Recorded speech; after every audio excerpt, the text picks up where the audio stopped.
What's up, ladies and gentlemen? Welcome to Spawncast episode 91. We're actually pre-recording this because the holiday weekend coming up, people are going to be all over the place, and getting everyone together at the same time with people going to family events and stuff was going to be kind of difficult. We also had a mystery guest lined up, but they unfortunately had something come up, but they'll be with us hopefully starting next year, like the beginning of 2019. We'll have them on again, and we'll do a pre-record then as well. So I guess look out for that, and we'll kind of leave the mystery guest there, kind of leave you guys hanging on that. We'll get them on, like I said, hopefully beginning of next year. But actually, I have a couple people here. Sean has been traveling and is in a place with very spotty internet, so he cannot join us. But we do have OJ. OJ, what's going on, man? What's up? It's good to be here. I'm enjoying the holidays and everything, and yeah, looking forward to this episode, man. Joining us as well as Max, Dreamcast guy. What's going on, man? Living the dream. Happy to be here. We have Evan, of course. Evan, what's going on? I'm busy as always, even over the holidays. Okay. And then we have Nate. Nate, how you doing, man? I am working off holiday hangover. Okay, fair enough. Good. Evan, you're able to turn your mic up just a little bit? I noticed your level is lower than everyone else's. On it, maybe. Hang on. I mean, I know you're recording it as well, so it's not a big deal on your side. But it was. I noticed your levels are a little lower. Just going into it.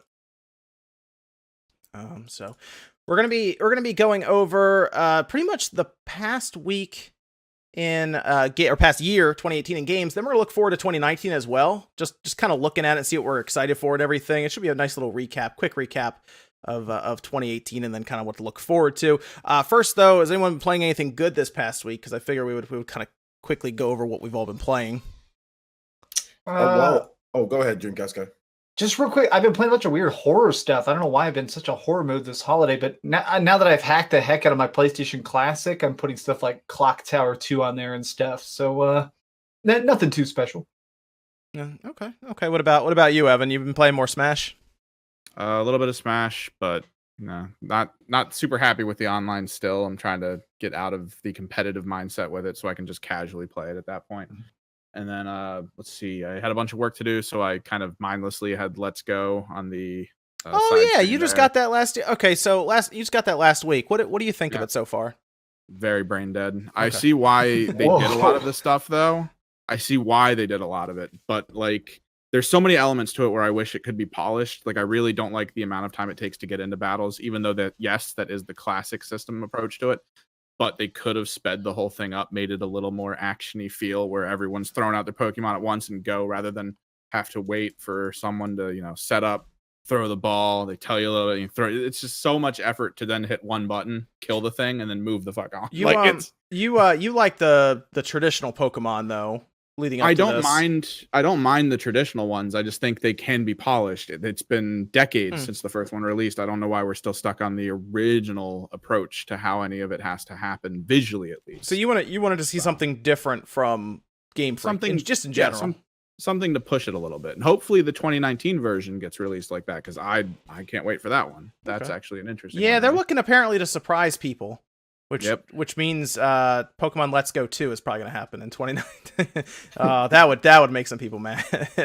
No, it's supposed to be the traditional hardcore style. That would probably technically be the one that I actually wanted, Gold and Silver. That would be Gen 2. That'll probably be. I bet you they're going to do that the year after 2021. I have a feeling. Yep. I think Let's Go is going to be a recurring series, to be honest. So maybe we'll do that again with that. After all the money they made on Let's Go, I think it's gonna come back. But I tried it with the phone app.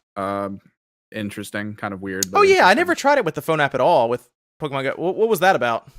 You have to get to the Safari Zone, so it's late. It's like second to last gym basically. And once you get there, you're able to just sync it to your phone, transfer Pokemon over, then it randomizes stats and abilities, and you just catch them if you want. Oh, okay. Because you could also transfer it, I guess, to your phone as well. You could transfer Pokemon back and forth, or no? Nope, can't go back. Oh. Okay, I thought you could do that. Okay, well, there you go. Nope. You're like the person on here that plays Pokemon Go.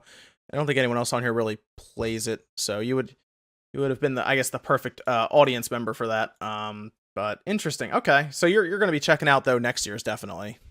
No, definitely. Are you how far into Let's Go are you right now? beat the Elite Four. Oh, okay, never mind then. So you already done the game.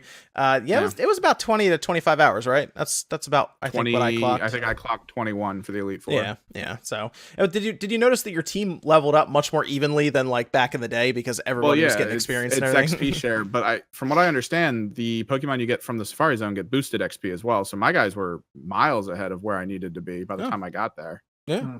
Okay. I see. I didn't do anything with the Safari Zone. I still ran through the Elite Four in one shot, like first time. So yeah. By the time you get to the end, your Pokemon are very powerful compared to what you're fighting. So yeah, I think I was level 70 walking in there with everything. Yeah, it seems like now a lot of people are just doing like the the shiny hunting, and I'm not really into shiny hunting, so I'm pretty much done with the game for now. Yeah. People, I will say, most of the Pokemon fans ended up liking just Pokemon Let's Go in general, probably because they know what's coming next year. They were definitely sure to tell us about next year's. Yeah. But okay, cool. What about Max? What have you been up to? Oh yeah, I said, and I actually interrupted OJ. Oh, okay. No, it's fine. But what about that Nuka-Cola bottle? Oh yeah, I saw your video on that one. Yeah, and that thing's really freaking blowing up. It's got like 60K views already, I think, or maybe 70K views. Man, it's so cheap. So I'm actually using it because it's so useless. I'm using it to hold up my camera because. Nice. That's $100 camera stand, dude. Yeah, exactly right. At this point, it's $100 paperweight. That's a steal. I gotta get some use out of this. Yeah, it's so awful, man. $100. And the props to the people who broke the bottle open and looked at what's inside, because it's hollow. I mean, there's literally a like $2 soda bottle inside this thing. That's the first thing I would have done. I would have smashed that thing instantly to see what's going on in there. There's even a seam. You can pop it up with a pair of keys. Like, clearly they wanted to make it easy of like, yeah, people are going to be curious what's inside. Let's make it where they don't accidentally break the bottle. And you open it up. It's like, oh, cool. I literally just paid $100 for a $2 bottle of soda with some rum. Oh, man. Well, there you go. That's the Fallout 76 legend continues. I know. Well, and so many people are calling me dumb for ordering it. And I just want to make this clear. I pre-ordered this in September before we'd even seen anything beyond the initial teases for Fallout 76. Yep. And even then, this is a separate product. So, I mean, just because, honestly, there have been bad Resident Evil games, but all the Resident Evil books have been good. I don't think you should always conflate licensed product with games. So I thought the rum could still be awesome. And no, this is literally the most overpriced collector's junk I've ever had. Also, that has like Christmas present written all over it. So, I know, yeah. For Christmas present, yeah. What was in there exactly? What kind of liquor was in there? It is it's Nuka dark rum, so it's rum and soda, and it tastes like butt. I mean, they probably bought some bottom of the end barrels from some. Oh man! So, some people, because I don't drink very much. Like, just for full honesty, I don't drink very often. I drink like twice a year. I'm just a weird guy like that. People who do drink more often, though, even they were on the forums being like, it tastes like just mid-range booze. It tastes like they just like bought a rum recipe and just went, all right, here's some Captain Morgan in a glass, pay us $100. They probably didn't even have to buy the recipe. They just find a place that has a bunch of like off barrels of rum that they're not even going to put out with their brand name on it and just bought them. Yeah. Okay. What about OJ? What have you been up to, man? More Smash? Smash, but then I've also been getting into back into Pokken quite a bit and playing online and kind of just going into that. So that's been a lot of fun because they actually fixed the ranking system. The ranking system in that game was trash. And they actually fixed it to where it's not so bad anymore in terms of leveling up and how you get, or ranking up, and kind of how many points you get and stuff like that. So it's been pretty good getting back into Pokken. Then the new Pokemon kind of add a new dynamic to it. Blastoise is really cool. Been using him a bit. Still use Lucario a lot. So got that. And I also played more of Celeste as well. So I also played that over. And I don't know if it's my style of game, but I played it. I don't know if it's my style, but I played it. So that was fun. So yeah, and of course Smash Brothers, tons of Smash Brothers, continuing to play and rank up. Although Global's GSP, I almost like don't care about it just because of how weird GSP works. Like how weird, like how sometimes like you get literally no points, and other times you just get like a bunch of points. I guess it's based on how many wins you already have. But it's interesting kind of fighting in Elite Smash. That's where it's kind of really at, is the Elite Smash. And you get people with good connections and 7 minutes, 3 stocks, not crazy, stupid rule sets. So yeah, I'm enjoying playing in Elite Smash, like with my Sheik and Wolf and stuff like that. So yeah, so just been doing that really. Nice. Wait, Evan, you played Pokken, didn't you, or you have it? I played it a little bit, didn't Uh. keep going with it because the community seemed small at the time. Is the community back up and running for it, or is it still like? Nah, it's still tiny. Yeah. I mean, there's a lot of people who bought the game, but in terms of competitive community that are playing online, nah. Although I am not like on my Wii U, I was ranked a lot higher. I was a B1 rank or B2, so the competitive like the people that were playing were obviously a lot better. Whereas on this one, I'm all the way down. Like it doesn't transfer over. You're safe already, anything, Oh, you know. yeah. So like I had to start over, so I'm just like destroying everybody like in the lower ranks, and I'm back up to about a D, almost a C rank. So It is- maybe it it'll is get better. Yeah, it is a good game. I mean, I played it a little bit. I'm not because it's really close to the Tekken mechanics since it's basically that. But I'm not really into those mechanics. But it felt like a snappy game. It felt really good to play occasionally. But there was just no one for me to play with at that point, so I didn't really want to keep going with it. Yeah, But it's yeah, fun. it seemed pretty cool. I played Gengar as my main for that one. Gengar's cool. Hmm. I like Gengar. What about Nate? You've been testing some games, checking some stuff out? Yeah, some stuff, but some of it I can't actually discuss yet. Embargoes. Look at this guy over here. Have all the embargoed games. Yeah, all these embargoes, keeping the fun away. Did you like Battle Princess Madeline? I picked that one up and I haven't had a chance to play much of it. I enjoyed the arcade mode more than the story mode, just because arcade plays like the traditional Ghosts and Goblins, where you have all the powers, you have access to the different types of armor sets. Where story mode, you start off with literally nothing. It's like Mm. Metroid. It's like a Metroidvania almost, kind of like you kind of build up as you go.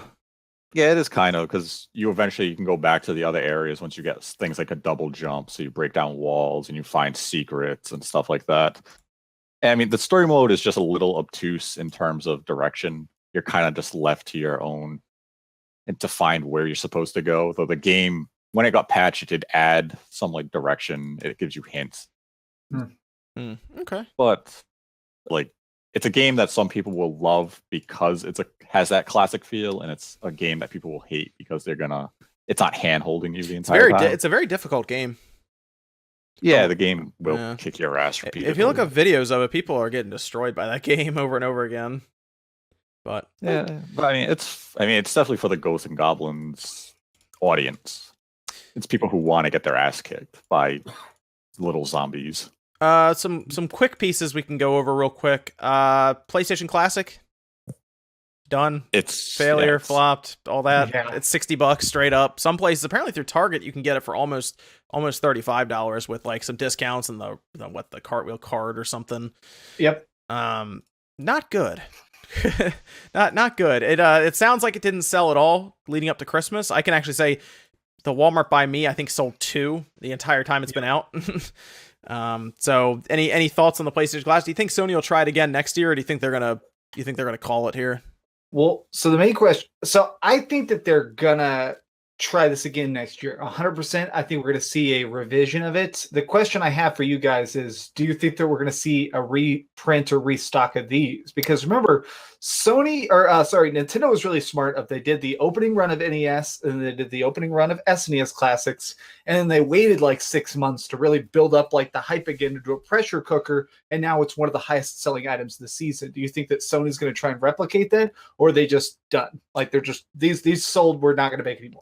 They're done. I think retailers actually have too many of them right now. Yeah. Like I think that's the biggest problem is so many of them didn't sell, and I bet you a lot of retailers ordered way more than they should have. There's probably pallets of these things in the back of Walmart and Target right now, and they don't know what to do. GameStop, a company that you know stocks this stuff like exclusively. Like they don't really do a lot. Like they don't sell like shelving or like anything else.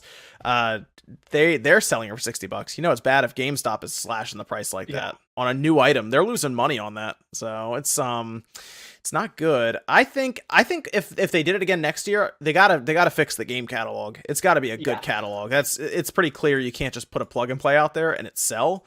You got to do that. But I would like to see them take like remember the PS1 Slim that they did, that body form factor? Yeah. Do that. Yeah, I actually like that system. That was the PlayStation 1 that I had, the PS1. Do that and actually put good games on there. Go to Capcom, go to Square and get some of their back catalog that was good. Like there's no Street Fighter game on there. They could do the version 3 make it just look like a Walkman. I think it was awesome.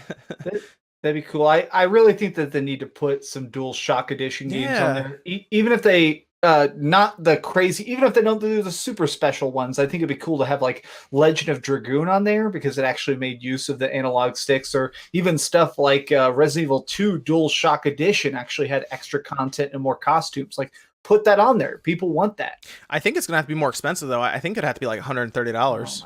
Oh my god! Like it cannot be unless they just do one DualShock with it, and then you got to buy another one separately.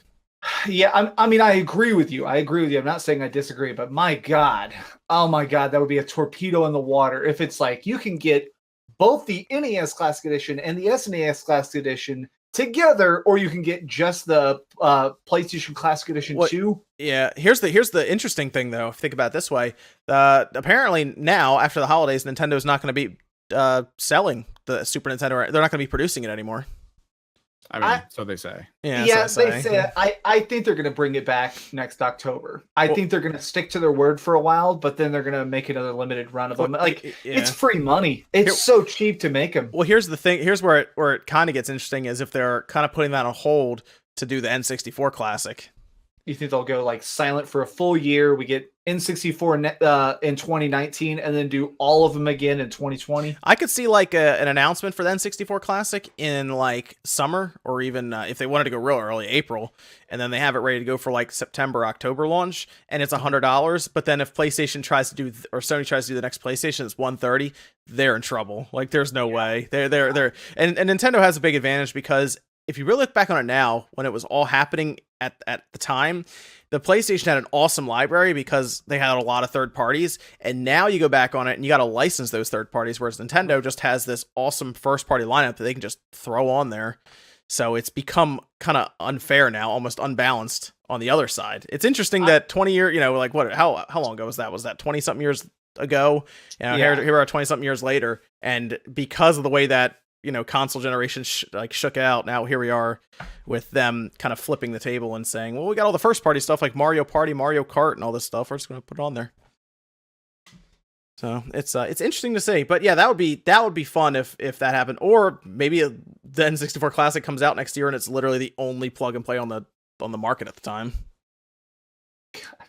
Yeah, it'd be crazy. My main thing is, this is something people were saying about the SNES Classic Edition a lot. Maybe y'all remember a lot of people were saying that they wanted the ability of, like, when you buy the SNES Classic Edition, I saw people begging for the ability to get like a download code with it where they could actually play it on the Switch. So it's like you basically get like the first slice of Virtual Console with it. I think that Sony needs to steal that idea. I think that Sony, when they sell the new version of the PlayStation Classic, make it where we also get download codes where we can play that, even if it's not on the PS4, at least make it where I can play these. I get eShop codes or whatever it's called, the PlayStation Marketplace. Make it where I can play these games on my Vita. Make it where I can play these games on my PS3.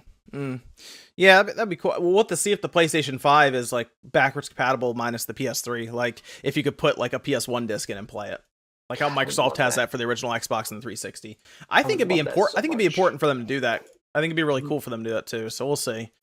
They come out on stage and go, "Everyone is here," and they hold up PS1 discs. Yeah, that would be cool though if you could do PS1 and PS2 games. You just pop them in and just play it. That'd be awesome. But we'll see. We'll see. And then we had Persona URLs. Any thoughts on all of these Persona URLs that are being moved around and registered? And we got like Persona S and Persona M and B and R, all this stuff. People are thinking a Switch port, but what are you guys thinking on that? Crossing my fingers for a Switch port. I don't know if it's.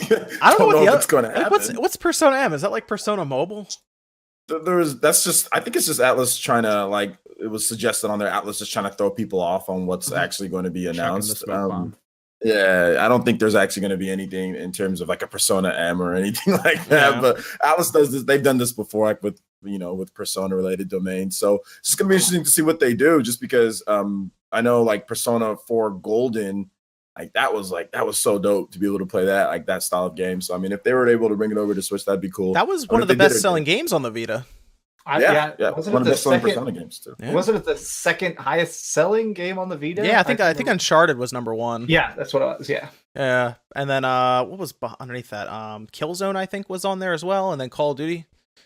I don't know how Uh, much Minecraft. I don't know how much Minecraft sold on, but I know Minecraft did okay on the PS Vita too. It did, but it also got held back by, for the first year, it crashed a lot. So a lot of people would get a Vita, and then everybody was warned away from it. And I say that as somebody who owns Minecraft on Vita, it crashed a lot. Yeah, so that's interesting to hear about that. But I mean, they have to miss that handheld aspect. I think a lot of companies are, because there's no Sony handheld anymore. I think there's a lot of companies who are like, remember we put this on a handheld and it sold also really well. So I mean, like God Eater. Yeah, God Eater struggled a bit in Japan, and that's kind of a shame. It was really helped out by the PSP, even the original, like just the PSP. But the Vita definitely helped out that series a lot. So I have to imagine that, I mean, the Switch is coming up on it's within 1 million units already of the PS4's lifetime sales, like combined. Like it's already past the PS4 OG, like the regular model, but with the Pro added in, it's like less than 1 million away. And it's been like breaking off some 270,000, 280,000 unit weeks. So it's it'll get there. That's in Japan specifically, right? Just Japan. Yep. Yeah. Yeah. So just break that down, because I've seen people say it, but I feel like I don't fully understand it, and we'll explain it a little bit for the listeners. So that just means, like, literally, even though the PlayStation 4 has been out for like 5 years, in Japan the Switch is about to surpass it in 2 years. Yep. Because it'll be 2 years in March, and I actually think it'll have passed it by then. That's crazy. Yeah, Japan got a little bit of a delayed launch, so we got the PS4 in 2013, and they got it in early 2014. Oh, that's right. I remember, because that was weird. I remember when that was happening, we were like, "That's weird." Like Sony leans on the Americas heavily now. So well, they wanted to have stock too, because they knew it was going to be a hot seller, so they wanted to have stock as well. So like, well, they knew it was going to sell way more in America and Europe. Yep. So yeah, and it does. Yeah, it does. But yeah, and it's very interesting to think about that. Max, right? It's what's interesting is that will sway the Japanese developers that a lot of us play their games. Like you were just talking about Yakuza earlier. Yeah, they're probably looking at that like, I want Yakuza on Switch, and didn't they have a dumb statement early this year where they were saying like they're not going to bring Yakuza to Switch right now because they tried to sell it on Wii U and it just flopped. Yeah, it doesn't make any sense really now that you're really looking at it. But the other interesting thing is, because the Switch and the PS4 can both do something like Unreal Engine, and Unreal is being adopted by all these Japanese developers, they'll be much more inclined to take a chance on a game since they can release it on 2 big install bases in Japan. So and also it's a matter of the Yakuza team has gotten way better at releasing stuff like on crazy time schedules. Like if you're not a Yakuza fan, you may not realize this, but we got 2 massive Yakuza games this year. We got Kiwami 2, which is a full remake, and we got number 6, Song of Life. So clearly they're getting better at porting stuff and making stuff. And Judgment just came out. Yeah, so oh my gosh, so I definitely think it's a possibility it'll come out on Switch. If it does, I'm gonna beat it all over again. I could see. I actually wouldn't be surprised if Judgment found its way over at some point, like after they get it done and localized and everything. If they go back and say, oh, maybe we'll put it on the Switch. And something I think I've noticed a lot of Switch people have been talking about. A lot of the games that are starting to come to Switch have in-game achievements, where instead of having like console-bound ones, like the games has built-in challenges. Yakuza has that. I think people would get a big kick out of the fact that if there's like a beat 20 arcade games and like go to the batting cages 5 times, go all the way on a date, That game's so, like, you start talking about like that, you're like, I thought this was like about the Yakuza. Like, what? Yeah. That's funny. That'd be interesting to see. It's just gonna be there is a picture of Sakurai hugging Morgana on my Twitter feed right now. That's funny. It's Sakurai paid a little visit to Atlas's office. That's funny. That's funny. That's good stuff. But yeah, it's gonna be interesting to see how that shakes out over the course of 2019, which we're gonna get to here in a second, because that we're starting to see that the Switch is lining up with dev cycles now, with something like Mortal Kombat 11 and even Doom hitting everything at once, and now it's climbing up the ladder in Japan. It's interesting to see what the Japanese developers do with that. I hope they just take more chances on maybe even some older series. Like we heard about Panzer Dragoon getting some kind of remake, and I have a feeling they're going to put that on the PS4 and the Switch instantly. So because they have these massive install bases even in Japan, I think we'll see some of that now, which is cool for anyone who's a big JRPG fan. So it's exciting stuff right now. How about like Parasite's Eve? Yeah. How about like Chrono Trigger? Where's Chrono Cross? How about all that stuff comes back? That'd be dope. I would like to see that. Yeah. Parasite Eve, man. I beat all 3 of the Parasite Eve games. They're as weird as they are, they've aged so good. I want another one. Evan, if you haven't really played a Persona game in a long time, right? Not really, no. Okay. I would actually like to get your take on Persona 5 at some point. So if it does ever find its way to the Switch, we'll have you check it out to see what you think. I mean, you have a PS4 and I have it here on the PS4, but with how it's a long game. I think it's like 120 hours. I think I know it's at least 100 hours to beat it. So you might actually like it though, Evan. The kind of that old school JRPG style with a ton of like it's just a very very stylish like game. Well, we'll have It's to very, see, very 'cause cool. I did watch a couple of my Twitch friends play it, and it was interesting. I just don't know how close to something that would keep me wanting to play it over time would actually pan out. You know, game I really liked back in the day, Digital Devil Saga as well. That's a game a lot of people didn't play as much either. It came in like a dual pack. I remember getting 1 and 2 on the PS2. I bought it recently. I found it for $5. I've been playing it a little bit. Yep, I found it for $5 in the original double pack case. Wow, that's a good deal, dude.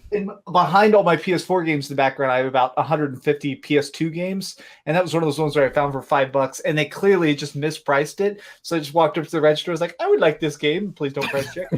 Yeah, I need to get back on that too. I'm starting back up collecting for the GameCube, and the PS2 is like such a daunting collection to get into because there's so many. There's like 2,400 games, something like that on that system. It's insanity. In America, I think we have 1,340. Oh, okay. Is what I think the number was. Yeah, because I think there's like 800 something on the GameCube, so it's a little more like okay, I can do this. But I went on GameStop's doing buy two get one, and I picked up a lot of the commons on there. And it was very cheap. I think I got like 15 or 16 games for less than $100. That's how I got a big part of my Dreamcast collection. Was I bought a lot of them during the dip, like in the early 2000s. They were all so valueless, and I bought them for like $2 or $3 each. And then later on, when I wanted to fill out the catalog, I literally got an alphabetical list of like every game I didn't have, all the stupid commons and stuff. I was like, okay, ESPN basketball, flag to flag racing. I guess before we move on, Nate, any thoughts on any Persona URLs or anything? Let's just say no. Okay, that's fair. That's fair. Nate is tight-lipped. That is fine. I understand. That's right. Going in 2019 with no teasing. Okay, that is fair. I get it. 2018 was an interesting year in games. I think everyone could agree on that. It might have been one of the most controversial years I've seen in a long time. I mean, think about what we've seen. We've seen Bethesda fall from grace, like in one shot. Isn't it crazy? Is like they were so like loved by fans, and now we get to the end of 2018, and people just cannot stand this company now. Yeah, what happened to them? I mean, I guess Fallout 76, one game really did them in after all the stuff they've done. Mm-hmm. That one game does them in. It went against their own philosophy. Like they spent all of 2017, their marketing campaign for all of 2017 was save single player. Let's focus on single player. Let's glorify single player. And then 2018, the only major game they release is multiplayer only. Yeah, you're right. Yeah, and it's not even a good multiplayer game. Yeah. It's just it's broken. I think that's what kind of happens, when they're talking about single players, and then people don't actually support it like in massive droves, and they're thinking, wait a minute, we just released, The Evil Within, we just released Wolfenstein, like why aren't these games doing as well as X, Y, or Z game, And they look at all the games that we're selling, it's like, oh, they're all multiplayer. So maybe they had a little bit of a, change of heart after they got some sales numbers. Maybe they put too many games out that year, maybe because they released The Evil Within and how many games did they release last year? I think it was 6. I think somebody calculated. It was like, I want to say they did like a giant expansion for Fallout or something. And then they did Evil Within. They did Prey. They did Wolfenstein 2. They did a bunch. Yeah, they did like a ton of games in like 1 year. Then it's like, oh, well, what about next year? On top of it. And like none of those games actually did like super, super well. I mean, they probably all were profitable or whatever, but I mean, it's not like none of them really did like tons and like millions and millions of units. So I mean, like I think maybe that was the issue there. They just kind of went through too much in 2017 and didn't really have much for 2018 and needed something that's going to have recurring revenue, whereas those games like aren't selling anymore. So. What do you think about I guess just in general, Nate, about Bethesda dropping so hard? They definitely had a rough year. I mean, Fallout 76 didn't even have a good showing when they announced it at E3. So it seemed like they were pretty much on a pathway to a very bad launch for the game to begin with. But I mean, they're going to recover next year. We have the Wolfenstein DLC coming next year. Bethesda always seems to bounce back, even if they do release a terrible product. They released an official statement in 2017 after several of their games sold bad in a row, where like their official statement said like, we're not worried because we're Bethesda, our games sell forever. So they're like, yeah, a lot of our games don't explode at launch, and we're okay with that. Yeah, I mean, next year alone, we have the Wolfenstein, we have Doom Eternal. So I think going forward, they'll be fine. Everyone's going to forget about the disaster of Fallout 76 by, mid 2019 anyways. Once we get those new games, it's going to be, who cares about Fallout 76? We have new stuff to look forward to. And then once they announce like Fallout 5, no one's going to remember the disaster that we got of this West Virginia apocalyptic wasteland. The big thing is, I think we all understand that they're going to try and No Man's Sky this. They purpose released a game to get some sales, and they're just going to keep patching it, and they're going to do a giant free update at some point, and everyone's going to be like, oh, the heroes of multiplayer. Fallout 76, they didn't properly test it leading up to launch. You could tell basically launch was a beta test. Yeah. And either that or they're just going to rely on it until Blades drops, because I mean it's cell phone market, so Japan might carry their online side. I've played Elder Scrolls Blades now. I've gotten a chance to play the alpha version of it at a press event, and it's very legit. That thing is going to take off. No, yeah, they're going to polish the hell out of that, because that's the market. Like the MMO market, like Fallout 76, isn't really as impressive. I mean, Conan Exiles did the same thing, and that wasn't really that great selling. Like, it's very hit or miss. Very specific games make it in that genre, but like cell phone game, you're just shotgun blasting into a market. It's going to hit. Sorry about the little guy. Little guy was going down for a nap. He wanted to say goodnight. So no, you're all right, man. No problem. 2018. What were we just talking about while I was gone? We were just kind of talking and kind of diving deep into the good and bad of Fallout 76, most of the bad.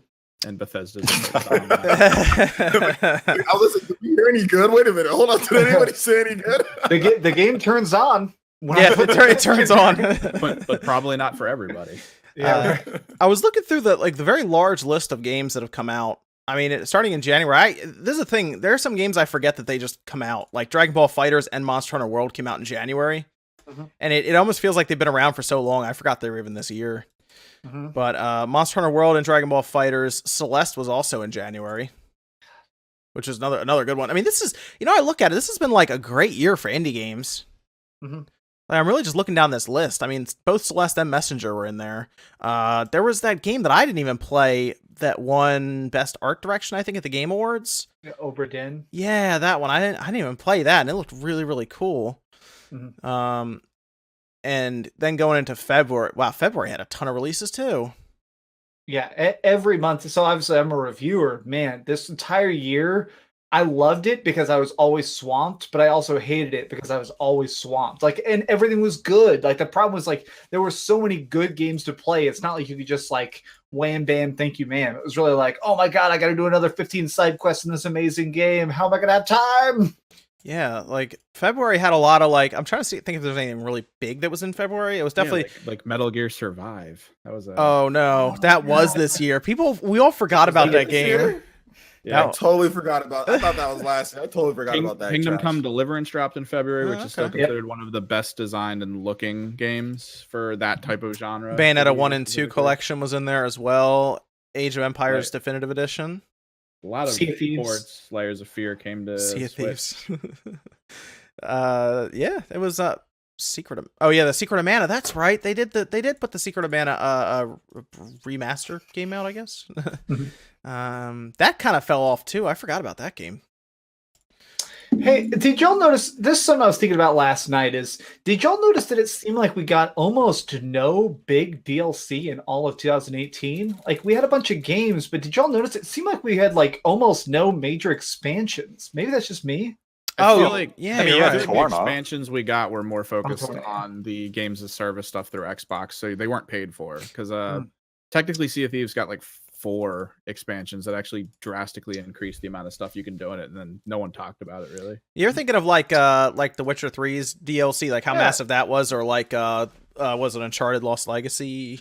Or even something like the MMOs that every time the expansions come out, it's like a giant expanded world. I don't remember anything coming out for like Final Fantasy Elder 14 Scrolls or Online, or yeah. Was the Guild Wars 2 one this year, or was it last year? I thought that was last year too. Yeah, that might be last year. Torna, yeah, I think OJ's nailed it. Like the only major DLC we got that had a lot of hype around it was Torna. Well, technically that was a standalone anyway, so it was like DLC and standalone. So yeah, kind of got that mix. Yeah, it just depends on how you bought it. You know, like it was DLC for some, I guess, right? Because you can just download, or like if you paid for the season pass, then you just download it. It just updated, and then you can also get it standalone too. So yeah, it was definitely interesting year for expansions. But then going into like March, we had I just clicked the wrong page. But going into March, we had we had the Final Fantasy 15 stuff, didn't we, Max, on Windows and everything? Didn't they have stuff on there? Or am I thinking wrong? Final Fantasy 15? No, I mean they had the Windows edition, but the Windows edition was just grouping everything together. I mean, the only really big thing that happened in the Final Fantasy 15 news is obviously them canceling all future DLC, and they finally chopped the multiplayer out. The multiplayer is now a separate game. Okay, interesting. And then of course going into, I guess, just in general in April we had God of War, which was a big one.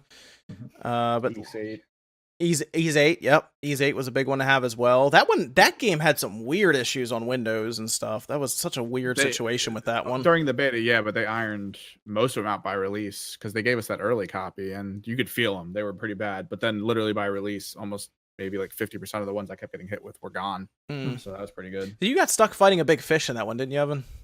No, where I got stuck was on the mountainside with the that dragon chicken thing that just keeps knocking me off, and I can't seem to dodge it properly for some reason. Oh, okay, fair enough. Tough these days, you know. What I'm saying? You gotta be very careful.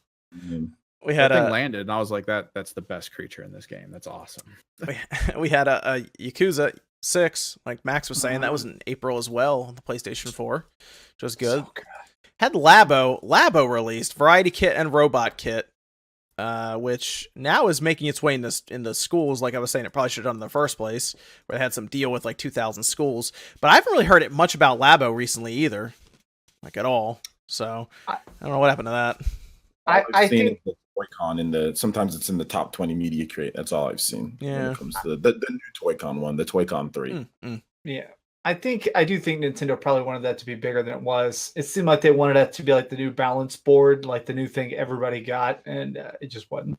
I think people got it initially, but then it fell. It had a steep like drop off, and then it just people just kind of forgot about talking about it. The newer kit is probably the one they should have released when it first came out, because that one looked a little more interesting, and it seemed to work with, like, I think if it worked with Mario Kart right out of the gate, it probably would have been a little more interesting to people. But they didn't have any recognizable characters with it or anything. They just kind of threw it out there. I feel like they probably made their money on it and everything enough to not lose money on it. But I think they, like you're saying, Max, I think they were just taking a chance on it, maybe to see if it would take over the internet and become like this massive thing. People have done some cool stuff with it, but I don't think it went viral like they were kind of hoping it would throughout like the year. And they were thinking maybe we'd just be doing Labo kits over the next 10 years or something because it was strong enough. But it was at least creative, and it pretty much shows that you never know what Nintendo's going to come up with out of that R&D department. I mean, this is stuff we see that comes out of the R&D department. What's in there right now? Like, it's got to be insane. It's got to be like Willy Wonka levels in there. Yeah. South Park came out. Fractured but whole. Going into May. See, there's a lot of games on here that are like smaller games that I'm seeing now. Hyrule Warriors Definitive Edition, that came out. That was cool. The Legacy Collection for the Switch. I found our DLC, Elder Scrolls Online Somerset. Okay. That's the fact that none of us remember that is kind of telling. But okay, sure, fair enough. Detroit Become Human. Love that one. You like that one? Yeah, I actually got it on Black Friday. I still need to play it. It's great, man. Be warned, it is. I think one of the ballsiest things about that game is that characters can die, and you just lose a whole part of the game. Like, there's 3 main characters, and if you make a bad choice and they die, that story just ends. Boom, that's it. There goes. That was Heavy Rain as well. I thought Yep. characters would die in that one. I accidentally killed a character in Heavy Rain, and since it's had like a whole like 10-minute sequence of it happening, I just thought that was the official story. Like years later, I looked at it and I was like, "Oh, that character was supposed to survive." Oh, whoops. Then going into June, we had there's Elder Scrolls Online Somerset. There you go. I mean, you got that. Going into June, we had Shaq Fu. Shaq Fu came out. Good stuff. We had an interesting story with Onrush. Onrush didn't do that well. It had a lot of issues, and they had to like rework their studio a bit, from what I remember. But then that actually showed up on Game Pass very, very fast.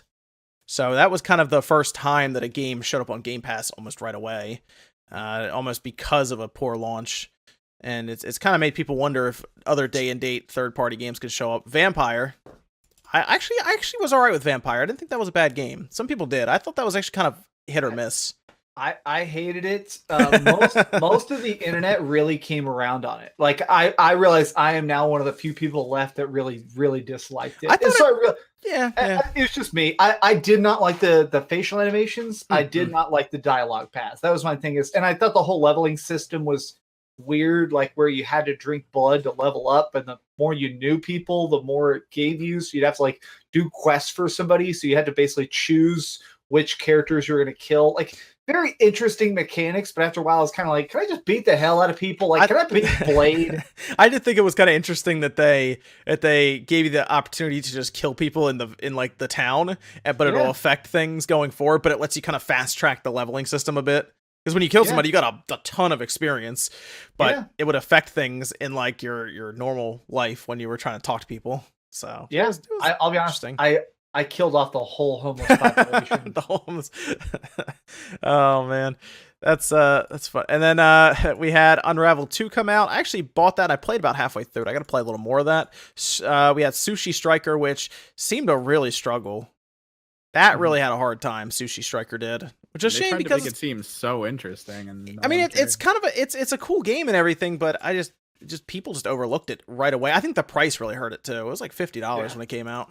Yeah, the price, and just I don't know, just compared to what else people were kind of planning to. I'm just not sure if it just like stuck on. Like I played the demo and I thought it was cool. I was just like, I don't know if I want to spend $50 on this, and I don't even know if I want to review it. Weeks later, you got Mario Tennis Aces out. So yeah, Mario. Nate, did you play Sushi Striker? I can't remember if it was you or someone else who talked about it a lot. No, I didn't even play the demo. Oh, okay. There you go. That's what I mean. There's a lot of people just kind of like. They just thought, they're like, okay, that's cool. But Fortnite's out, which that came out. When did Sushi Striker come out again? It says Sushi Strike came out on the 8th of June, and then 4 days later, of course, Fortnite came out. Yeah, I don't know. I don't know. I think I was playing like getting ready for Ease or something like that, or I was just doing other stuff. Oh, yes. Hyrule Warriors Definitive Edition. I was still kind of playing and dabbling with that too. Yep, Ease 8 came out later on the 26th, actually, on the Switch. So there's that. It's getting hyped for Octopath too. So yes. We also had Octopath coming out. Crash Bandicoot did make its way to the Switch, Windows, and Xbox One as well later on that month. Hollow Knight also made its console debut, where it did pretty well on the Switch. So that's good to see. I was playing that too. I streamed that for hours. That game's great. Oh, Hollow Knight's awesome, man. I have it on Steam and I have it on the Switch. Great game. They actually made good money on it too, so that's good to hear. The following month, we did have Octopath Traveler came out. Good game. I liked it. It's a fun game.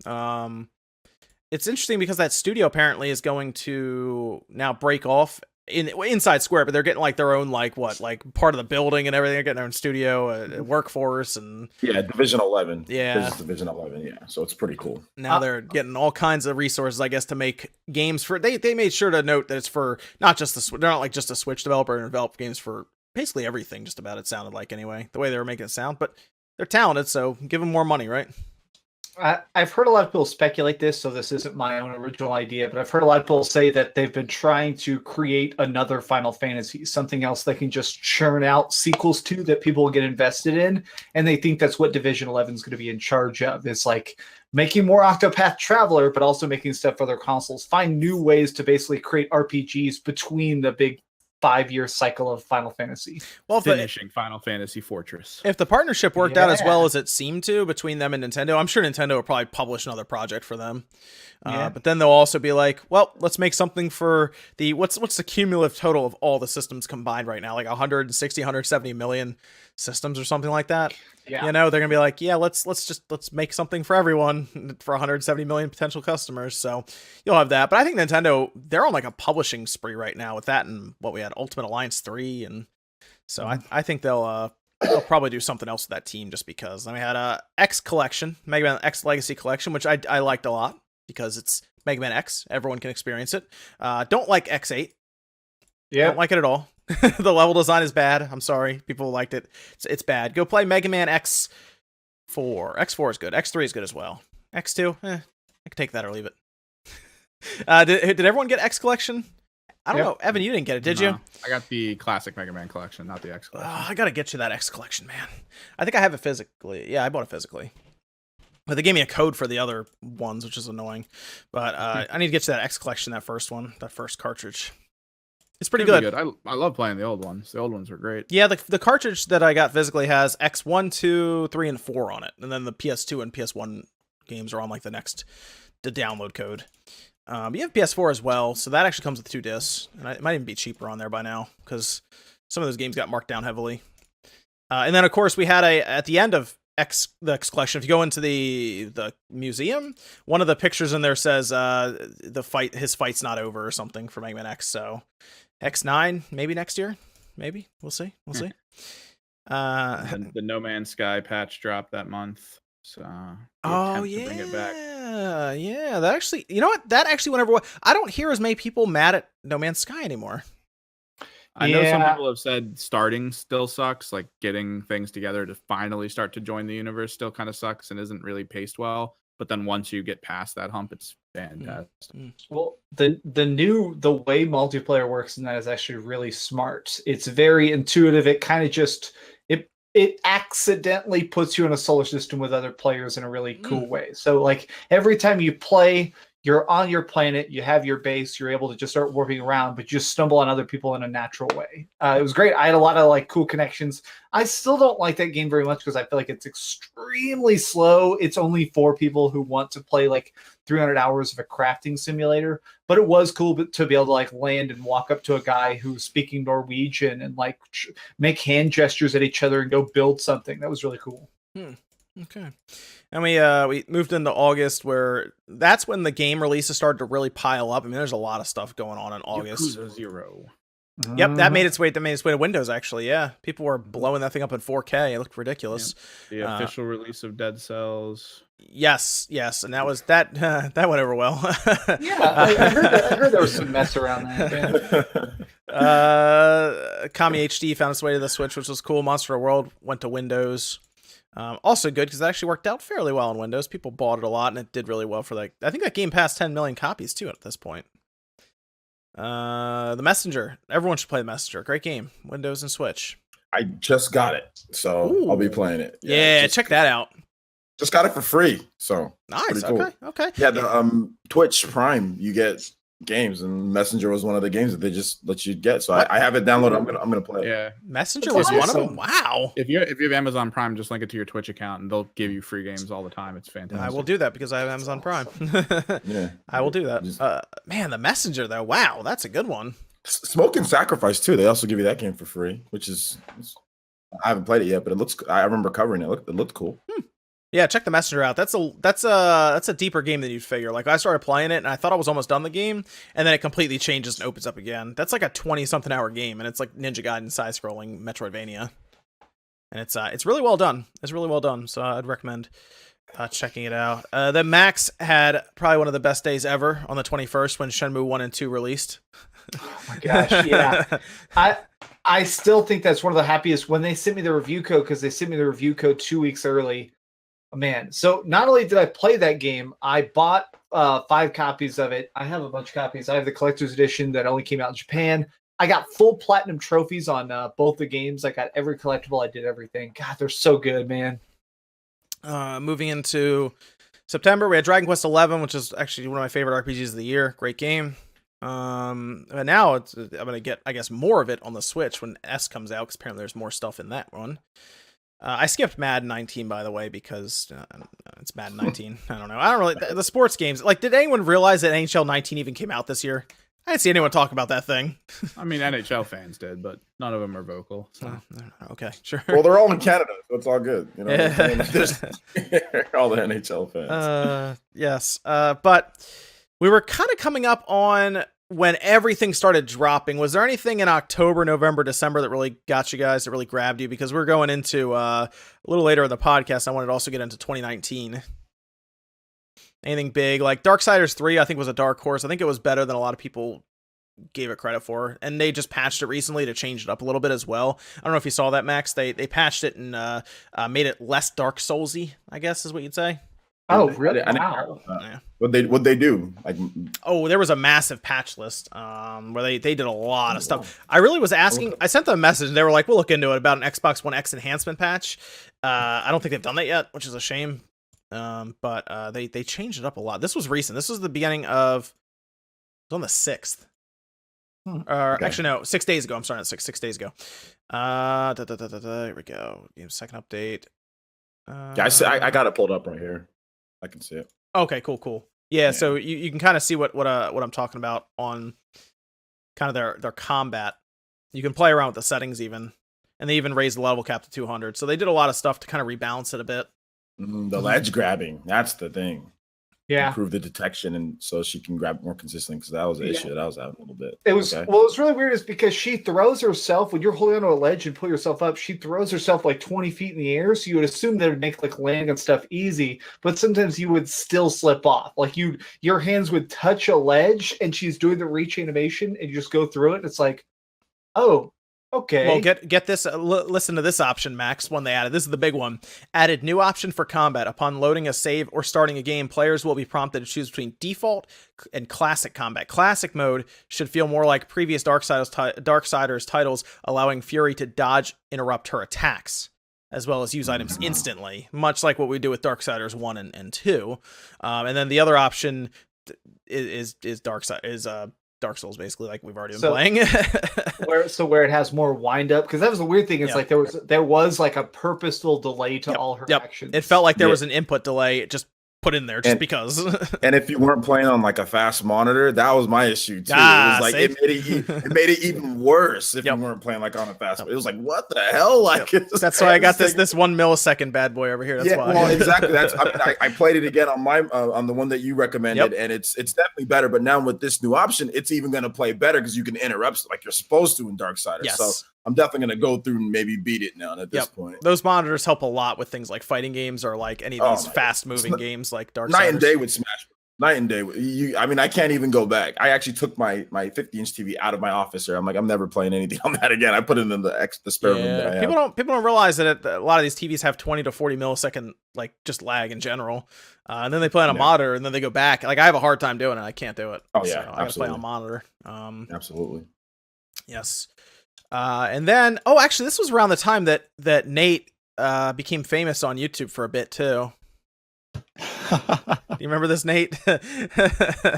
When you went off on a rant on the Spawncast and people posted you up all over the place about an interesting thing that turned out to be correct, actually. The Grinch. Well, your take on the Grinch leak. I didn't see where people were posting. It was great. Oh, it was so good. I need to get a link to that. God, you didn't see that whole video? Guy added like music to my rant. No, I need to see that. Yeah, like the composer was the guy from like Reddit. What's his name? Like Das Vergenberg or whatever his name is, and all the people in the comments were like, "This guy is such a jackass." And then after the Grinch leak was confirmed fake, they're like, "Well, I'm still not going to say sorry." Of course. Oh, that was so good. I think it's on Silver Gunna's channel.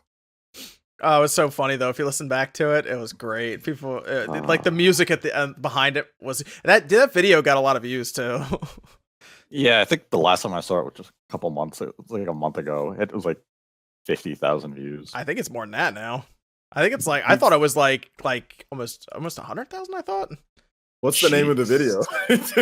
Oh God, I'll have to look it up.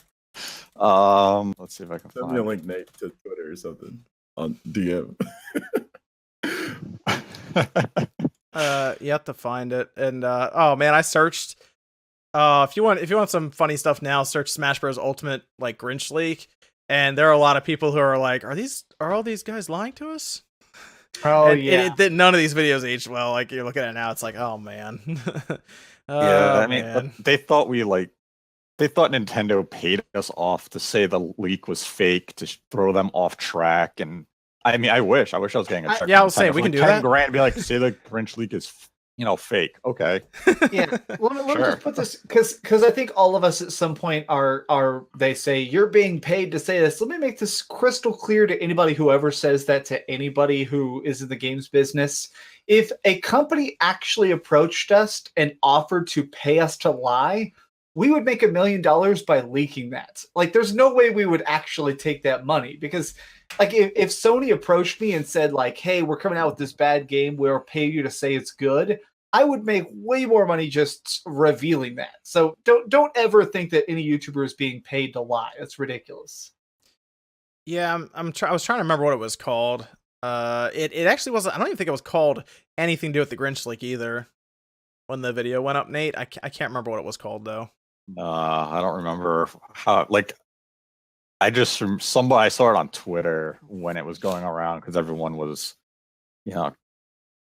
attacking me on Twitter for my because I attacked people harassing people. They're like, how dare you call me out and I didn't do anything. Like, if you didn't have the sense to know I wasn't talking about you, then you have a guilty conscience. Yeah, I can't find it. It was very funny. I wonder if I don't think they took it down. There's no way they took that thing down. It was too funny. Yeah, it was just really, really funny. Man. I'll see if I can find it again. That was pretty funny, so you can check it out, OJ. All right. It was good though. So then we had, of course, Spider-Man, which is an awesome game in 2018. Some people thought it should have been Game of the Year, but I think God of War. I think it makes sense for God of War to get it. Red Dead, of course, came out as well, and then Smash Bros. Ultimate. Was there any other games that you guys wanted to point out that came out in 2018 before we move on to 2019? Talk about aspirations. End of the year was what, Black Ops, Mega Man 11 dropped at the end of the year as well. Like, there was so many. I do want to all give the major titles were then. I got to give credit, man. Black Ops is actually good. I just want to say that, holy crap, Call of Duty doesn't suck as much as it once did. I just want to say that. Yeah. Battlefield. That was Battlefield. Yeah, they took all the sucking within themselves. Battlefield went about as well as I thought it would. But that was more EA's fault than just the game, because it seems like DICE actually made a decent game after they finished patching it and everything. But yeah, EA did a very bad job with PR. It looked like Battlefield was pretty glitchy in beta when it first came out, but it seems like they try to clean a lot of that stuff up. While EA worked to help sell the game. Oh, man. So, 2019. 2019 is coming up quickly. There's a lot of games that are already kind of talked about, but nothing has been... I mean, we have some stuff that's set up for dates, but... all right, so in January, we have a game that I'm looking forward to that not as many people are talking about, Ace Combat 7.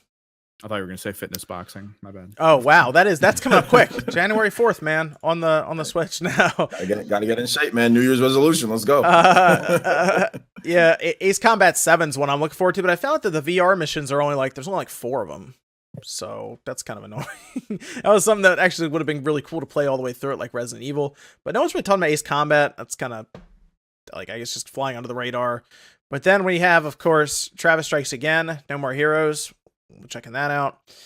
And the big ones, I guess, that everyone really wants to get to is Resident Evil 2 and Kingdom Hearts 3. Those are out within 5 days of each other. Which is unfortunate. Well, the interesting thing is, I don't remember Resident Evil being that long. I thought that was a pretty short game, right? To play through it once, Max? I actually set the world record at one point. True story. If you look at my channel, one of my oldest videos is the world record speed run of Resident Evil 2. I beat it in 49 minutes. It's not a long game, so I'm wondering if they're just going to be able to pad it out with extra content, or if it's going to be something they set up for you to play through over and over and over and over again. There's got to be extra content, I would think. It's extra. I think it's still only going to be about 5 hours per campaign. But remember, A campaign and B campaign are different, so yes. I think it'll be 10 hours total, and then bonus games. Yeah, so they'll probably have enough content there to maybe squeeze 15 hours out of you with it, I think. So there are people who might actually beat that and then go right into Kingdom Hearts 3, like right away. Yeah. That's going to be an interesting time though around then. Kingdom Hearts 3 is going to be interesting. That's got to be a long game because the first one was kind of longer, the second one wasn't, but I think the third one is, just from what they've shown, is going to be a massive game. And it's been in development forever. Like this entire generation that's basically been in development. So that'll be those are two big ones to have right there though. But right at the end. Oh, God Eater 3 is coming over in February. I didn't know that. I forgot about that.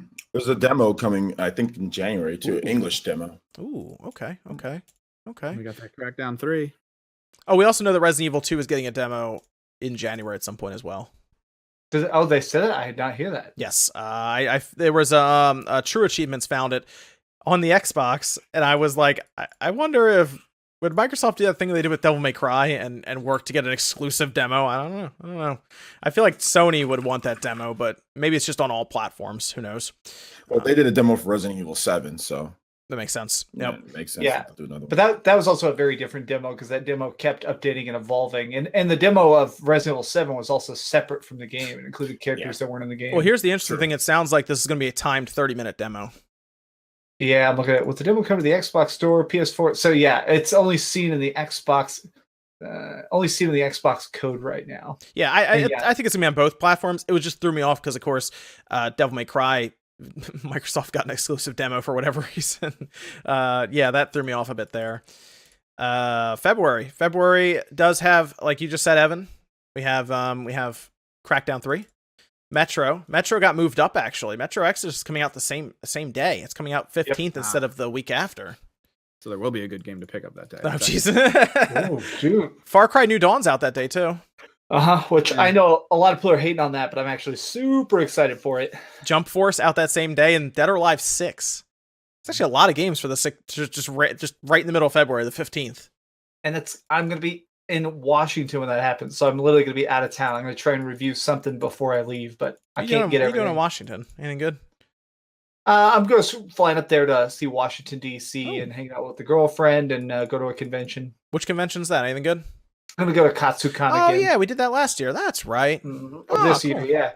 So I'm going to be back in town. If you want to chill, I'll be there. I'm getting a bigger hotel room this year, so I can realistically, I'm going to be up there 5 days, so I'm going to have to film at least 2 or 3 videos from the hotel room. That way, yeah, they stuffed you guys in that. You guys were in that one hotel room with a bunch of people. Yeah, that's what we always do. We always put 6 people in a hotel room and then just party the whole weekend. There you go. Very nice. Yeah, we'll check that out. That'd be fun. It was pretty cool last year. Anthem is out the following week.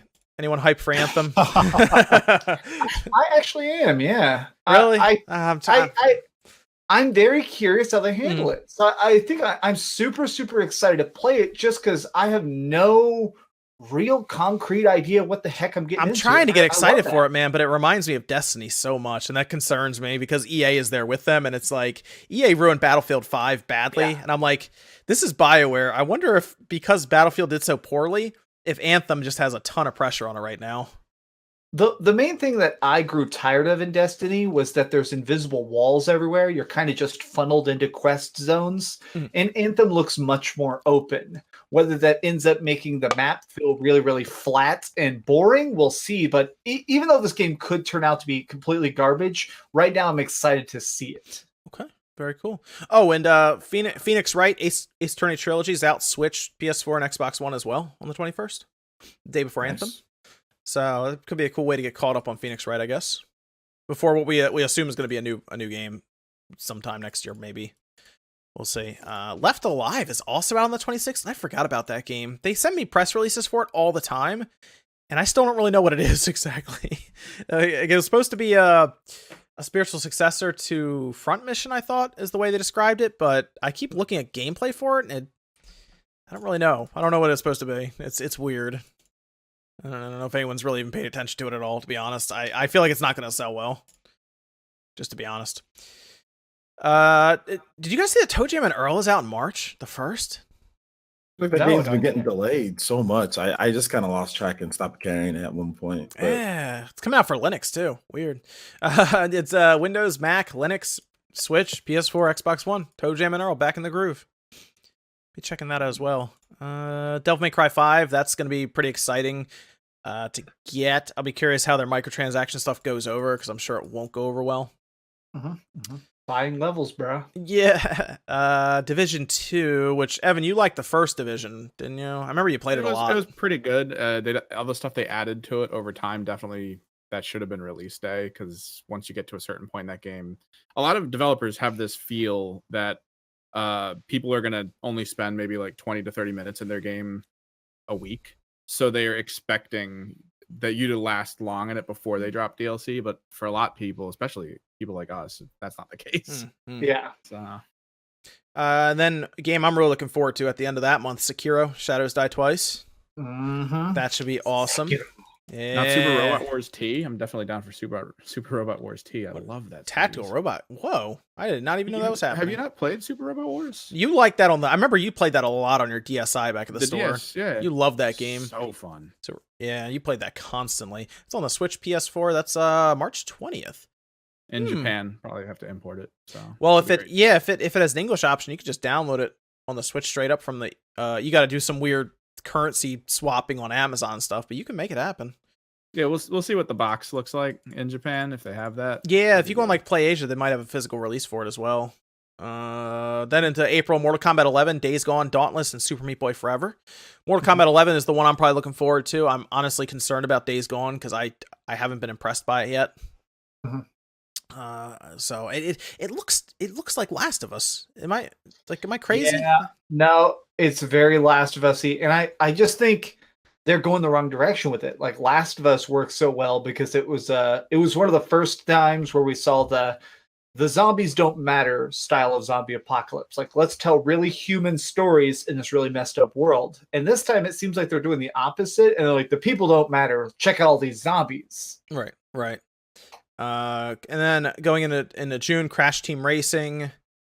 And I think that's about. Oh yeah, Rage 2 is coming out as well. Man, they already have quite a few games in the beginning of the year. Like in the first half. Rage 2. I'm interested in, at least. I'm interested. I got to play an hour of it. It's fun. Okay. I like the overpower abilities where you can force push people, you can do like an action dash, and you can do like a slam down. They're all real fun. Team Sonic Racing. And then Shenmue 3 in August 27th. And there is an obscene amount of games if you look down that list, all unscheduled releases. Is there anything that we're looking at, guys, that you want to jump into here on the unscheduled releases? Anything that catches your eye? I don't know if it's on there or not. This list is pretty long with a lot of games. But I'm actually looking forward to Blaze Blue Central Fiction Special Edition on the Switch. Yeah, that's on their regular release listing, I think. When's that at? Do we know when that's out? I don't know when it's coming, but I think it's February 7th. February 7th. Yep. Oh, okay, yeah. So I'm actually looking forward to that because I played Blaze Blue back on the Xbox 360. I played Blaze Blue Cross Tag Battle, but like I didn't like the way that they did like with the DLC with Blaze Blue. That was just ridiculous. In my opinion, that was just ridiculous. They had like 20 DLC characters. Like, they're gonna be. I'm like, okay.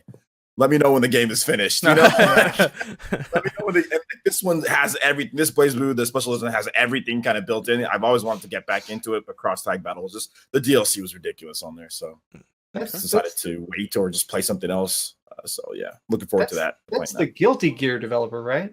Yeah. Arc System Works. Yeah, I want to pick that up too. Then interesting. Okay. I mean, I'm looking at one that really stuck out to me is Battletoads.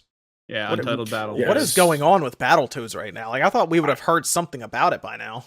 I'm looking forward. I don't know when it's going to come out, but I'm looking forward to that too. Yeah, Windows and Xbox One. I assume it's going to be Play Anywhere. Probably will even hit Game Pass, to be honest, day one. I don't know. I don't even know what they're going to do with that. Is it going to be like a 2D, 3D style game? Is it going to be a full 3D game? There's a lot of questions about that. That's what I thought. School, like 2D like side scroll, like with like really like sharp graphics. Like who knows? I don't think I've seen any interviews. I don't think I've seen anything on it. Yeah, we haven't even seen a screenshot of it. It's like I guess I just assumed that. Never mind. They showed like the opening and it looked like it was gonna be that, but we haven't seen we haven't seen a character model. We haven't seen concept art. Nothing. It's like if it was like an easy like one of those smaller games like that, you figure we would have seen something. It's almost like they're hiding it for a reveal. So maybe it's going to be interesting in E3, I guess. That's a game that they should be showing off at E3 since they pretty much have they don't have Sony there. So E3? Yeah. I thought would it release before E3? That's what I wanted, man.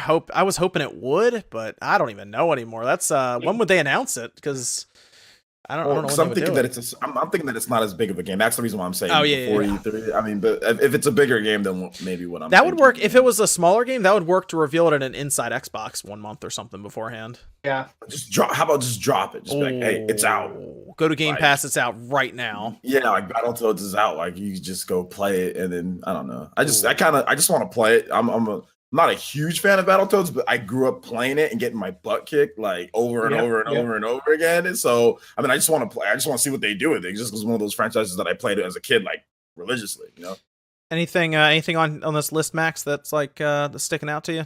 I think we've seen a lot of speculation that we're going to see Ghost of Tsushima next year, because Yes. I definitely think that they're trying to clear the road for the PlayStation 5, and getting all the last of their PS4 games out there is part of that strategy. And Ghost of Tsushima looks like freaking Samurai Batman. It looks like it's going to have that like rhythm-based combat where it's like watch for counter, do a combo, and I am down for that.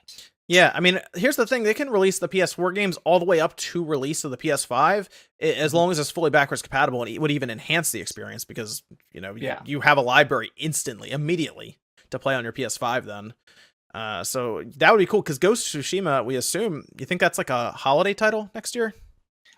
Maybe, but I don't think so. I think maybe close to September, but I have a feeling they're going to try and release it real late summer or early fall. Because I have a feeling Ghost of Tsushima is going to be their thing to keep people talking about Sony. Like, the main thing that all the speculation is that Sony is going to be basically disappearing for 2019. They're going to be gone. And then at the end, they're going to like apparently do a giant master reveal of the PlayStation 5 at PlayStation Experience. So they're going to have to sprinkle some big games out there to keep people happy. Yeah, okay. That'd be good. What about you, Nate? Anything on the list that's jumping out to you right now?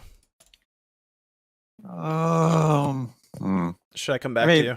There's a lot of good stuff on like the list. Game and Ex Machina. Oh, yeah, we need to see more about that. Yeah, all the Final Fantasy games for Switch and the Xbox One. Gears 5. So I mean, there's a lot of stuff, and I mean, a lot of the stuff's also been like recently announced. I want to see Mario Kart Tour. Oh, I was about to say that. Yeah, what were you? mean, Yeah, that's gonna be interesting. That's kind of been, a long time in the making. We've heard about it a while ago. It's supposed to come up before the end of March, and we still know nothing about it other than it exists. Yeah, that's part of their cell phone initiative too, which we saw that Advance Wars a trademark that mentions mobile devices. that could be their next mobile jump right there, man. They could already be working on it. Advance Wars would actually probably work on a mobile phone, to be honest. Well, but maybe they do what they did with Fire Emblem. Maybe they do a mobile game and they do a new Advance Wars as well. That would make a lot of people, a small amount of people happy, to be honest. Advance Wars has a following, but it's a very diehard, I think, smaller following than a lot of Nintendo's IPs. But it would just be weird it'd be weird to translate like Advance, because like it's like this game where like you're literally killing people with missiles, right? But it's like so cutesy. So how do you put that on the Switch and it not be like graphic and brutal? You know what I'm saying? Like, how do you do that with HD graphics? Before it worked because it's like a little tiny, Game Boy Advance. Like it worked. I don't know how they do it in today's day, but didn't they do one on GameCube that was better graphics? But Battalion Wars, which is a different style. Yeah, Battalion Wars, which they could do something like that. But I mean, I'm also looking forward to Bloodstained Ritual of the Night. I saw that on this list too, so I'm looking forward to that. That's looking pretty cool. Bloodstained Ritual of the Night. Oh yeah. I played the demo, multiple demos at this point, and I just want the game. It's been delayed. It's been pushed back a lot, right? Like 3 years, I think. Dude, I think it's supposed to come out in 2016, man. Oh man! So yeah, it's been like three-year delay for this game, man. Well, I know you're on top of Fire Emblem right now, 3 Houses. So that's gonna be my game when it comes out. Oh, here's another good one. Here's another good question on here. Do you guys think that Psychonauts 2 is actually gonna ship? It's actually gonna come out? Yeah. I can't say if it's going to be good or bad. I definitely think they're going to throw it out there. I think because I'm concerned about, like I said, Starbreeze. Like, there's a chance that game might end up having to get published by somebody else even. Starbreeze having some troubles, but hey, THQ Nordic's out there. or I would say Deep Silver. Deep Silver has stepped in last minute and helped with publishing a lot of these Kickstarter games. I'm not sure what deal they cut behind the scenes, but it seems like it's very lucrative because people keep jumping in bed with them. Well, here's the good news. THQ Nordic owns Deep Silver. Plot twist. Yeah, they bought them in February. They acquired them. Interesting, right? That's how they have the Saints Row license. And that's how they're bringing it over to the Switch. What is it, Saints Row the third or whatever? Out of nowhere, strangely. Yeah. So that's interesting. THQ Nordic is probably going to buy more studios in 2019 as well. But 2019 is going to be very interesting. Evan, was there anything on this list now that you're a console gamer? Anything else on here that looks interesting to you? Well, there's of course a bunch that seem relatively interesting, but after playing Omen Sight and beating it, I'm interested in the Pathless from this list because that looked really cool. We saw the trailer for that, and I definitely want to actually play it. Evan, that's a PlayStation 4 only game. Are you okay? Yeah, I know. I have it over there. You've been turning it on a bit more though, right? Though it's actually the fan has spun up a few times. A couple times. Yeah. Okay. You beat Spider-Man in like 2 days or something, right? You beat that pretty quick. Yeah. But you like that one. You like that one. So it was all right. Yeah. And if this is where I can experience the Pathless, I got it. So that's fine. What was the Pathless based on?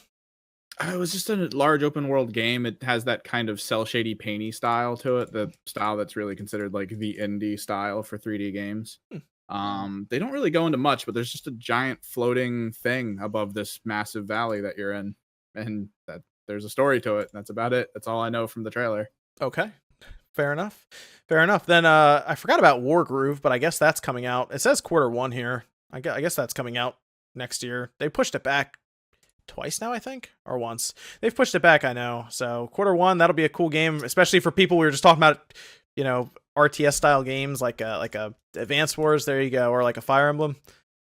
Another one to add to the list. And Max, Yakuza 5 is also set for Q1, Q2 release.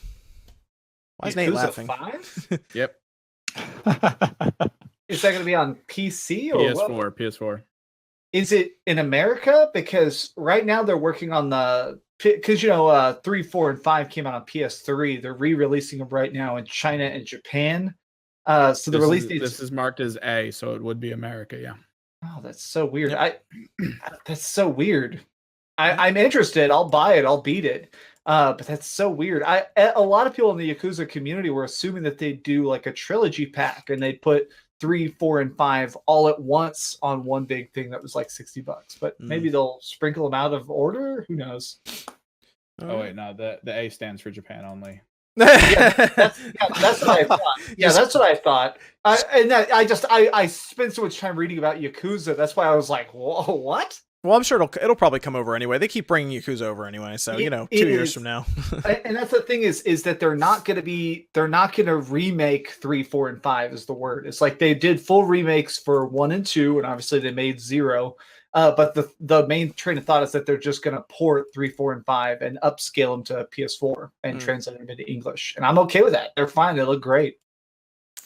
Very cool. And then, then we have Marvel Ultimate Alliance 3. Yeah, I want to play that. I hope that has full online multiplayer and everything too. I think it has to, right? Yeah, I think it has to. That'd be whack. It'd be sad if it doesn't, especially since you got to pay for the online anyway on the Switch. And to not have that would be weird. I would hope so, but there's some leaks pointing at the fact that this is like a budget title that they've been working on for a while. If it's super cheap. Yeah, if it's super cheap, they may not be able to afford servers, but we'll see. I bet they can figure it out. I think. Well, they're not going to have to buy servers. If it's on Nintendo peer-to-peer. and it's specific, it'll be peer-to-peer, and it'll just use Nintendo's online system. So I think. I mean, the licensing for Marvel and everything. That's got to be. I mean, I'm sure Marvel wants to get it done, so maybe I would assume they have some kind of quality standards. But that's the thing. Marvel Ultimate Alliance doesn't even need to have great visuals or anything. It's usually just a fun top-down style beat 'em up game. So looking forward to that. I'm not expecting some visually stunning AAA style game. I just want Ultimate Alliance. So I played the first one and then X-Men Legends a lot. X-Men Legends on the GameCube, believe it or not, a lot. So I didn't even play Marvel Ultimate Alliance on the 360 now I think about it. I played it on the original Xbox. Oh wow. Yeah, I played it on 360. It was the first 360 game I beat was that and Dead Rising. Yeah, I played it on the It was- original It was Xbox. like on a million systems, so like it was on like everything Marvel Ultimate Alliance. So It was even on PSP. It looks awful, but yeah. It's on the PSP. Oh man, that's Yeah. funny. That's funny. Anything else we're looking forward to in 2019 before we wrap up? Judgment. Judgment, yeah. Oh, what about Nate? I'm also Town too. Looking Oh forward to that one. yeah. And Ori. I mean, you have to look forward to Ori and the Will of the Wisp. That'll be a quality game. Yeah, they've been working on that for a while now too. Mhm. That's gonna be a quality. The first one was great. It's on Game Pass Tube right now, by the way. So if you have Game Pass, you should be downloading that right now. It's an outstanding game. Anything from you, Evan, that you're looking forward to in 2019? I mean, are we thinking Windjammers 2 is coming out in 2019? I think it is. Yeah. Do you think Yeah. Do you think Cyberpunk's coming out in 2019? Because I know you're a big fan of CD Projekt Red's games. Do you think that is showing up? And maybe. The problem is the way they tend to do it is they'll release on Steam the pre-order of the game a year before it lands, and they'll just rake in the money that way. So it's still not there. So we'll have to see if it pops up anytime early in next year on Steam, and then in which case probably. Okay. But until that happens, we won't know. And here's another good question. Which Final Fantasy game do you think is releasing first on Switch and Xbox? 7, and then I think we're gonna get 9 2 months later. Okay. Do you think 7's first? Ooh. That's a tough. I could see 7 being like a shadow drop, let's just say like a hypothetical January direct. But then I could see Final Fantasy 12 probably releasing by March. Yeah. Okay. So I could see something like that playing out. So it's kind of tough. I still think they're going to try and drop 10 before 12. I think they're going to try and drop them in order. I don't know how fast or how spaced out, but I think they are going to try and do 7, 9, 10, 12. Because 12 just got rated by Yep. the ESRB. 12 I was going to say 12 got rated by, that means it's close. So usually you rate stuff sometimes a month or two out, sometimes a week or two out. So it would make sense that we might get a date starting in January. They might even put a full roadmap down for all we know. Like these are when they're all coming out. You know, they still have that other one. The Chocobo game was supposed to come out this winter, so that could still drop. Oh, I guess by February. That got dated in Japan, by the way. All right, so I thought that was dated for March. I thought. Hold on. I know. I remember talking about it. The Everybody one. Everybody's Chocobo, whatever. Yeah, a Japanese release date. Here we go. It's that was actually pretty recent. That was last week that it got dated. When is this coming out? Man, I have to scroll pretty far to get to it. I thought it said March 20th. Okay, so that might screw up my 12 March prediction then. PlayStation 4 and Switch on March 20th, 2019. In Japan, we don't know about when it's going to leave Japan, but it could also come out with English option, in which case you can just download it on your Switch. But otherwise, for them to localize it, it might be the following month or even later in the year. It's possible. I actually think 12 might be the first game out. I think it's possible. I think it's possible. They would put it in retail stores. They would drop it. I'm curious if that's something that would show up even in January. That'd be crazy if they dropped it at the end of January. If it is, I'm planning on doing standalone reviews of each one of them to see how they run on the Switch, and also because I know a lot of Switch people have never played any of these. Like they haven't played 7, 9, 10, or 12. So I want to do standalone reviews of basically like, this is why they're great. Like 12, like hardcore Final Fantasy fans, 12 is often their favorite. So I'm excited. I'll say I noticed a lot of younger gamers got their first Nintendo system or just system in general, and it was a Switch. So there you go. You're right, Max. There are gonna be some younger gamers who are like, "What's this game? What's Final Fantasy 7?" Yeah, there you go. Let them know, Max. Doing the Lord's work. Yeah, let them know. Anything else for 2019, guys, or anything to reflect on for 2018 before we finish up here? Reflection for 2018 is don't believe leaks that have the picture of a Grinch. Yeah, I knew you were going to say something else about that. I mean, you had to gloat a little bit on that because you were right. Took a lot of heat for that. You're right. You're a mean one, Mr. Nate. I mean, Nate just told it how it was. That was basically yeah. That was all. It got kind of bad there for about 3 or 4 days straight, right? If I remember right. Yeah, that was it is. Yeah. I guess that'll do it for the. We do have a couple Discord questions. Oh, okay, yeah. Hit us with the Discord questions there, Evan. All right. So Gary Evers, is there any information on when the 8BitDo SN30 Pro Plus will be released? All they've said is 2018. I even asked them, and they don't even have a date for me. So I guess it's gonna fall to 2019 because unless they're gonna announce it, now, and then release it now. Yeah, 29. I guess Q1 2019 is my assumption, but they have not said anything about it, and it basically is supposed to just be the SN30 Pro with grips. So yeah, I don't know if you guys got a chance to use it yet, SN30 Pro, but it's basically going to be that with grips on it. So, which I like the SN30. It's a good controller, but I can see why some people might want grips on it. All right, and then we got from Rikuki2. If Persona 5 does come to Switch, what other PlayStation-only games do you think they might get ported to the Switch? PlayStation-only games that might come to the Switch. What do you like? Shot in the Dark, Until Dawn. I'm just throwing that out there. Let's see. Suggestions, I guess he has here is Dragon's Crown or Odin Sphere, stuff like that. Those would be cool. Those games are fun. I could see Odin Sphere happen. Here's the one that I wouldn't be shocked about. It's not really from Atlas, but Yakuza. We just talked about that. That's when I could see just randomly say, yeah, let's move Yakuza over. Let's just do that. That's one that wouldn't shock me. I'm thinking more like Yakuza 0, for example. I don't know about 6 because the PS4 struggles with 6. Yeah. But Kiwami. Yeah.